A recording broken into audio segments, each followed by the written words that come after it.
Hi, my name is Robert. This video is designed to give you step-by-step detailed instructions on completing the task at hand. Please read the comments in the About section of this video. It has valuable information and updates. My YouTube channel has a disclaimer video that I encourage you to watch. And please like, share, and subscribe. I hope you found what you're looking for. Thank you very much for watching. In this video, I'm going to be replacing the thermostat on this C70 Volvo. This is what Volvo has as a P80 platform car, 850s, S and V70s. This probably applies to the 900 series cars as well. They have a thermostat housing up like this. It originally comes with these T40 in the housing. Those things are very tight over time and they're hard to get out. You don't want to strip them. This video will show you how to prevent that. And by all means, never, ever hit those things with the impact gun. If you do, it's going to crack the housing down under there, and then you're going to turn a 1-hour job into a 6-hour job. That's just something you don't want to do. And on top of that 6 hours, you're going to have to wait for a $90 housing that runs back there to the cylinder head to come in the mail. You don't want to do that. You can't buy those things locally unless you got a Volvo dealer close by. Then you'll probably pay 120 bucks for it. So I'm going to show you how to get these T40s out of there without destroying them. And if you do destroy one, you'll have to drill the head off of it. And once you lift the top of the thermostat housing up, if you had to drill the head off of one, the other part of the screw will screw out real easy with some pliers, needle nose vice grips, wire cutters. Anything could screw it out once the head's off of it. So the problem is the head is real tight down against the housing. You know your thermostat needs replacing whenever your car, one, doesn't heat up within 2 or 3 minutes of driving, and number two, if you're ever driving on the highway, the temperature needle dips down at all. This temperature needle should lock in when the car gets up to about 175 degrees. It should stay locked in at the 3 o'clock position, even up until around 238 degrees. Once the car begins to get over 238 degrees, Volvo no longer considers that normal operating temperature, and your gauge will start rising. With this pressurized system, it's got the overflow tank reservoir. That system actually, if you have a 50-50 mix coolant in there, it doesn't begin to overheat the engine till about 275. So as long as your needle is straight at 3 o'clock position, within a couple of minutes of you starting to drive all the way up until about 238 degrees, that needle will stay pegged at 3 o'clock. That's normal.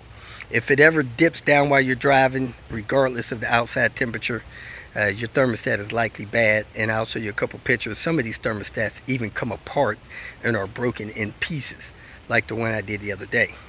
The clef notes on this job, especially if it has these T40s in there, is you want to drain about 1 gallon of the coolant out. That'll get the level out of the bottle and below your thermostat housing. So when you take the thermostat housing off, you don't lose coolant. You catch that coolant in a clean pan. You close off your drain from your radiator. You get the thermostat housing apart, and then you replace the thermostat with a Volvo thermostat. You put that housing back together. You fill your coolant system back up, and that's it. Really not a big deal unless you strip one of these screws. So we're going to do our best to avoid that. Tools and equipment you need: drain pan, funnel, rags, glove, Volvo thermostat. This is for a cheater if you want to use that. Extensions and the 10mm for a cheater if you want to use that. T40, T30, 13mm, and a ratchet wrench. If you have a different style radiator drain plug, you'll need a flat tip screwdriver and or a pair of pliers, and then you'll need a 10mm like this to get that air guard off of there if you have to remove that. So that should be everything you need. unless you strip one of those bolts. It's a good idea to have two 10mm bolts on hand. I use old water pump bolts, but if you want to use some from the hardware store, the size is in the comments. And if you strip one of them bolts, you'll need a drill and a drill bit. That video is linked in the comments as well. Let's get started and replacing this thermostat. After I have all my tools and equipment needed, I'm going to go ahead and drain the coolant out. I got a pan that I cleaned out. I'm going to put a 13mm socket on that drain in there and drain about a gallon of the coolant out into this pan. While it's draining, I'm going to open up the reservoir cap. That's going to speed up the flow of the coolant out of the radiator drain. With the temperature of the car cool, you want to come under the front of the car, kind of in front of the driver's wheel. Find the drain under the car. If you have this air guard here under the car, there should be a drain valve in that hole right there. You could put a little hose on it if you want, but if you open up that drain hole, fluid will drain right into a drain pan that you put under the car. It is 13mm. It should not be very tight. So put a tool up there, open up that little valve, and let that begin to drain out. If your radiator was replaced with a type of radiator that doesn't have the Volvo style drain plug, which is this one has the Volvo style drain plug. You may be able to see it in there. If it does not have the Volvo style drain plug, you'll need to remove this panel. It's got a 10mm on the passenger side, 10mm on the driver's side. You pull those down, remove those 10mm screws, and then you could drop this air guide. Let me show you where that 10mm is on this driver's side. It is up there, 10mm. The drain in the bottom of this radiator is not a drain that tightens, it's a drain that offsets. So it shouldn't be tight, very loose. Once you get it to start draining out of the drain, you can, like I said, open up the reservoir. Something is strange about the way this air guide is aligned. It's normally easier to get on this drain. Anyway, I'm turning the drain out, and there's the coolant coming out. I'm gonna go ahead and open up the reservoir cap, and you'll see that flow out a little faster. Open up the reservoir cap. You do not want to do this with the car hot. You rather do it with the car cold. With the reservoir cap open, the coolant drains out a little faster. Let me grab my tool out of there so that it don't get doused. Once I get about a gallon out, I'm gonna stick that 13 back up there and screw it in hand tight. Doesn't need to be any tighter than that. If your car has an RN engine, which is like 99 or newer, has a front timing cover like this with the clips on the side, you do want to remove this timing cover, 2 T30s, and get this out of the way, because that's going to prevent you from hitting that screw in the back at the proper angle. Again, you don't want to strip that screw. So let me get a T30, remove these two, take this cover off by pulling this clip out and the one out back there and setting this aside. Lift that timing belt cover up, set it out of the way, and you can see straight down on these T40s. If you got the 850 or the one that's before this RN engine, you can get down on that screw straight enough, even with fuel lines here. Don't let that deter you. Next thing we're going to do is pull the screws out. I'm going to use this T40 bit, this extension, and my ratchet wrench to get down over top of that thing and break that loose. This normally works for me on this front one. Just make sure you're set all the way down in there good. Oop, that's the wrong bit. I got to get the right bit. If I strip that, I'm going to be messed up. So, not the T30, but the T40. Make sure that bit is set down in there real good. Lean over top of it with your body. Take your other hand, turn this thing counterclockwise to break it loose. I can't do it holding the phone, so let me see if I can set the phone here and you can watch. Lean down on it That one came loose. Good to go with that one. The second one is tough. What I use is a Allen that I get from Home Depot. I get a set of these Huskies. They come from like a T50 all the way down to T10. I put them over top of there, making sure that thing is set all the way down in that bit. Next, I get a cheater to break that loose. Let me show you what I use for a cheater. Any cheater would use. I have used open boxed in wrenches, slid them over there. I'll show you how that works, and then I'll show you what I like to use with it. Now, usually this bit is not long enough to get down on there straight, and the shoulder of this bit puts you on an angle. Now, this is actually fine on this C70. I could pop that loose with that. But in case you got an 850 or something and you having reach problems, I'm gonna show you how to use this. With that Allen bit in there like that, you could take a boxed in wrench, you could slide it over the end of that Allen, and then start to twist it so that that is like that. That's what I call cheater. You do it that way, or you could do it this way, is what I've developed and liked even more than that. I'll take an 8 or a 10 millimeter socket, slide it over the end of that. Now I have a handle out here, and if you got a longer extension, heck, use a longer one. The longer extension you have, the better leverage you have. So I take this 10 millimeter socket, I put it on an extension, and now I have the ultimate tool for breaking this loose if I can't get down on it with that bit. Let me go ahead and break this loose, and I lean on it a little bit. Make sure I've got this thing deeply planted in that screw head. This thing is tight. I'm gonna need 2 hands. Try this again. Came loose. I used to have a speed handle, smack that thing loose. Very few people have speed handles. Now I got both screws loose. Go ahead and remove these 2 screws. Try not to drop them down in the engine bay. I got both of the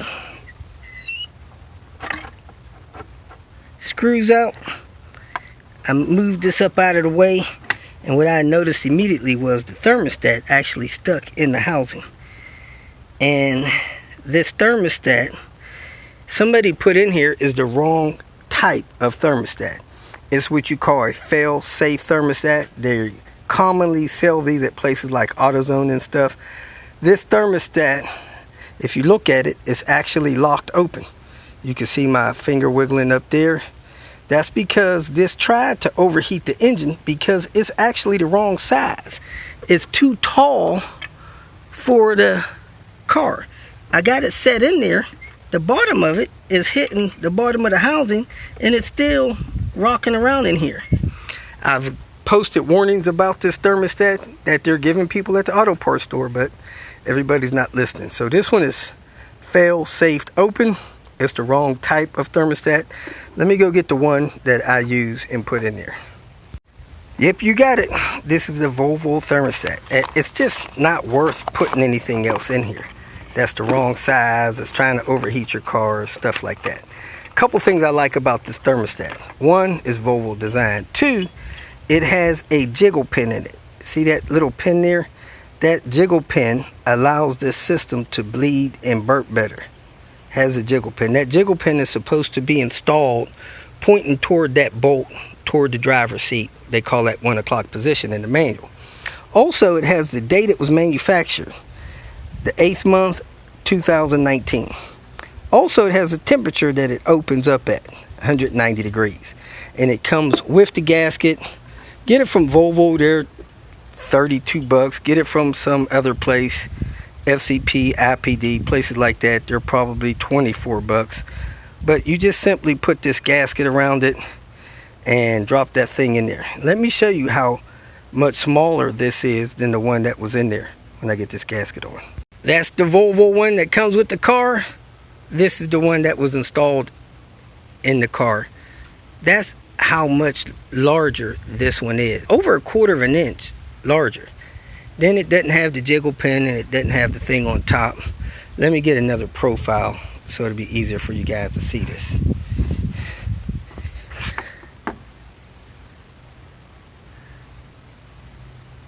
There it is. The Volvo one on the right, the one that was installed on the left. Please don't get aftermarket ones. There's a couple that do mirror this Volvo style, but make sure it has a jiggle pin and it's not too tall. I can measure it, but I'm not going to. Just get one that falls all the way in there. So when I drop this in the housing, boom, it falls all the way in. The gasket is there. You don't have to put any gasket maker or anything in there. Point the jiggle pin toward the bolt, you're good to go. This thing will burp easy. It's not too large. Open up at the right temperature. These things last, I've seen them 15 years, probably every 10 years, or whenever you have indication on your cluster that it's staying open. They are safe. I've never heard of one of these thermostats breaking or malfunctioning and keeping the system closed and causing the system to overheat. Never heard of that, not once. Look at that thermostat, broken, wide open. You gotta get these things replaced if your car is getting cold while you're driving. Temp gauge fall down at all while you're driving, you know your thermostat's messed up. I want to put my thermostat housing back on. You want to check the housing, make sure it doesn't have any coolant buildup residue.